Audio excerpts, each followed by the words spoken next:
Welcome to my life. Gusto niyo bang dumami ang views ng TikTok niyo?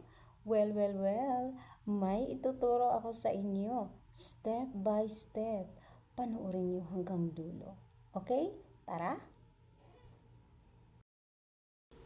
Siyempre, pupunta tayo sa ating TikTok profile at tingnan natin kung ano yung video na may maliit na views.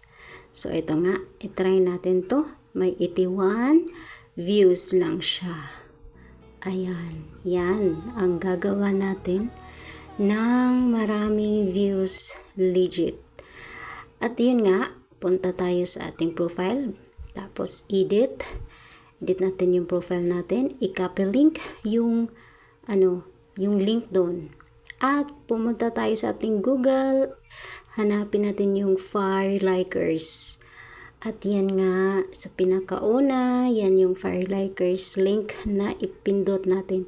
At dito natin i-copy-paste yung ang ating link na kinuha natin sa ating TikTok profile. At dyan, scroll down, makikita natin na may countdown na seconds. Ayan, hintayin lang natin na magiging 0.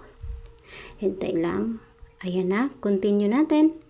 At yung mga ads na yan, i-close lang natin yan. Ayan. At may makikita tayong security code. Ilagay natin yung security code. Tapos continue.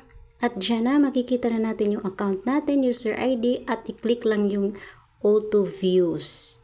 Ayan, wait lang. At dyan, makikita nyo yung mga video nyo sa TikTok. At hanapin natin ngayon yung 81 views lang. Ayan, yan na. So, may limit na 200 views lang ang madagdag doon. So, i-click lang natin yun na continue. Then, wait. Huwag nyong galawin. Wait lang until matapos yung line dyan. Ayun na. Tapos na nga. Exit na natin yung Google. Punta tayo sa TikTok at tingnan natin kung marami na ba yung views doon sa video na yun. Eto na. Tingnan natin. Ayan. O, tingnan nyo, legit, guys. From 81 views, nagiging 470 views na ngayon. Diba? Ang galing. Kaya, guys, kung gusto nyong dagdagan yung views ng iba nyong video, yun lang. Balikan nyo lang yung Fire Likers. Step by step lang. Sana makatulong.